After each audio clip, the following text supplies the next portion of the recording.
श्री शिवाय नमस्तुभ्यम। हर हर महादेव। भक्तों, कैसे हैं आप सब? आशा करती हूँ आप सब आनंद से होंगे। तो आज हम फुलेरा दूज के दिन किए जाने वाले उपायों के बारे में आपको बतलाएंगे, और वह उपाय कौन कौन से हैं और हमें किस तरह से करना चाहिए। गुरुजी ने इन उपायों के बारे में बताया था। तो आइए जानते हैं। इस वीडियो के माध्यम से हम आपको 8 उपाय जो फुलेरा दूज पर किए जाने वाले महा उपाय हैं वह आपको हम बतलाएंगे। तो आइए जानते हैं वह उपाय कौन कौन से हैं। फुलेरा दूज के दिन पूरे वर्ष में एक दिन ऐसा होता है, वो होता है फुलेरा दूज का दिन, जिस दिन जो कुछ भी करना हो आप बेधड़क कर सकते हो। गुरुजी बताते हैं कि उसका पुण्य हजारों लाखों गुना प्राप्त होता है। वो है फुलेरा दूज का दिन। मान लो अगर कोई व्यापार आप कर रहे हों या फिर शरीर में ऐसा कोई रोग हो गया है, शरीर में धीरे धीरे बढ़ता ही जा रहा है, कहीं कोई शुगर बढ़ रही है, बीपी पकड़ रहा है, कहीं लीवर या किडनी गड़बड़ कर रही है, कहीं श्रवण शक्ति से परेशान, कहीं घुटनों से, कहीं हाथ पैर से, कहीं कमर से, इस तरह से अगर आप परेशान हैं तो शिव महापुराण की कथा कहती है सबसे पहले व्यापार के लिए, अगर व्यापार नहीं चल रहा है, आप बहुत परेशान हैं, बहुत ज़्यादा तकलीफ में हैं और व्यापार चल ही नहीं रहा है, सारे उपाय करके देख लिए हैं, सारी जगह से हताश हो गए हैं, तो एक फुलेरा दूज का ये उपाय आप कर लेना, गुरुजी ने बताया है। तो आइए जानते हैं वह पहला उपाय कौन सा है। तो आपको क्या करना है, 7 अमरवेल के टुकड़े लेना है, 7 कमलगट्टे, 7 बेलपत्र, और आपको देसी गाय का दूध लेना है। समी के 7 पत्र लेने हैं। महाराज, बेलपत्री के पेड़ के नीचे शंकर भगवान के शिवलिंग का निर्माण करना है, और शंकर भगवान के शिवलिंग का निर्माण कर उसका पूजन करना है। जैसे पूजन की थाली आप लगा कर जाते हो और रोज पूजन करते हो, वैसे ही लेकर जाना है और शंकर भगवान का पूजन करना है। घी का दिया लगाना है। पूरा आनंदमय पूजन स्मरण करके जो वस्तुएं आपको बताई गई हैं वो सारी वस्तुएं आपको शंकर भगवान पर समर्पित करना है। दिया जब तक ठंडा ना हो जाए तब तक वहीं बैठिए। दिए में उतना ही घी डालिए जितनी देर आप पूजन करने बैठे हैं। उसके बाद बाबा के ऊपर चढ़ी हुई अमरवेल और कमलगट्टा उठाकर ले आइए। ये केवल फुलेरा दूज के दिन का है, इसके सिवाय और कभी नहीं कर सकते।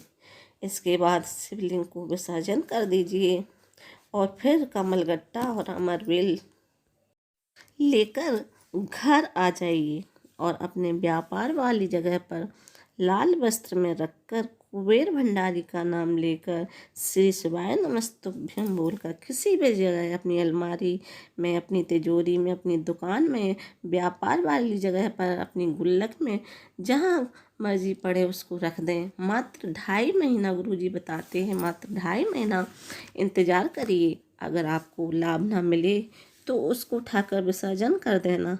पर गुरुजी बताते हैं कि 2.5 महीने के अंदर बाबा कुबेर भंडारी धीरे धीरे व्यापार में उन्नति देना प्रारंभ कर देता है, कुछ नई राहें बनाना शुरू कर देता है, क्योंकि फुलेरा दूज 33 कोटि देवताओं का उत्सव है।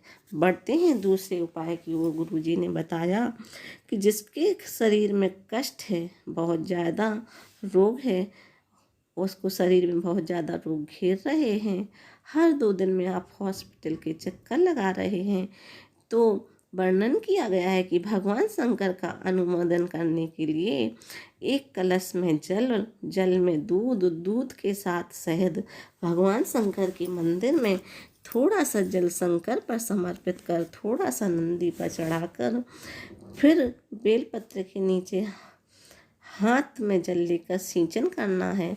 एक चढ़ाने वाली बात अलग हो जाती है। गुरुजी ने कहा है कि चढ़ाना नहीं है, आपको हाथ में लेकर पूरे पेड़ के नीचे थोड़ा थोड़ा सींचना है। जैसे सिंचन किया जाता है वैसे करना है। बेलपत्र के पेड़ के नीचे शहद वाला जल सींचना है।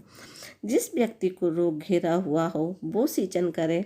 धीरे धीरे रोग मुक्ति हो जाती है। बढ़ते हैं तीसरे उपाय की ओर।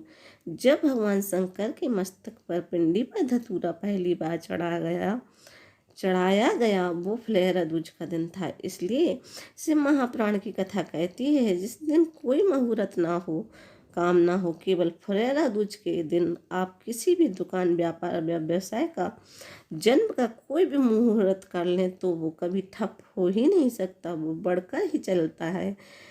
सारी जिंदगी के कांटे आपके निकल जाते हैं। गुरुजी कहते हैं। बढ़ते हैं चौथी जानकारी, चौथे उपाय की। वो कहते हैं दुनिया में का 10 सब दिन का किया गया दान पुण्य समाप्त हो जाता है, पर फुलेरा दूज का दान पुण्य, सत्कर्म, कीर्तन, भजन, नाम स्मरण कभी समाप्त नहीं होता। जिसकी सांस फूलती हो, थोड़ा चलने पर हाँफी भर आती हो, तो उसके लिए विशेष उपाय गुरुजी ने बताया है। एक धतूरा की जड़ निकाल कर आपको धोकर शंकर भगवान पे उसका लेपन करना है। उस जड़ को आपको पीसना है और पीसने के बाद शंकर भगवान पर लेपन करना है और थोड़ी सी जड़ आपको शिवलिंग पर चढ़ा देना। जड़ को वापस लेकर आ जाना है। और जो मिर्गी का मरीज होता है, जिसको दमा श्वास की बीमारी होती है, चलने में हाँफरी भर आ जाती हो, तो उसको फुलेरा दूज के दिन उस जड़ को सूंघाई जाती है तो मिर्गी की बीमारी समाप्त हो जाती है। जिसको दमा श्वास भी होता है उसको आराम लग जाता है।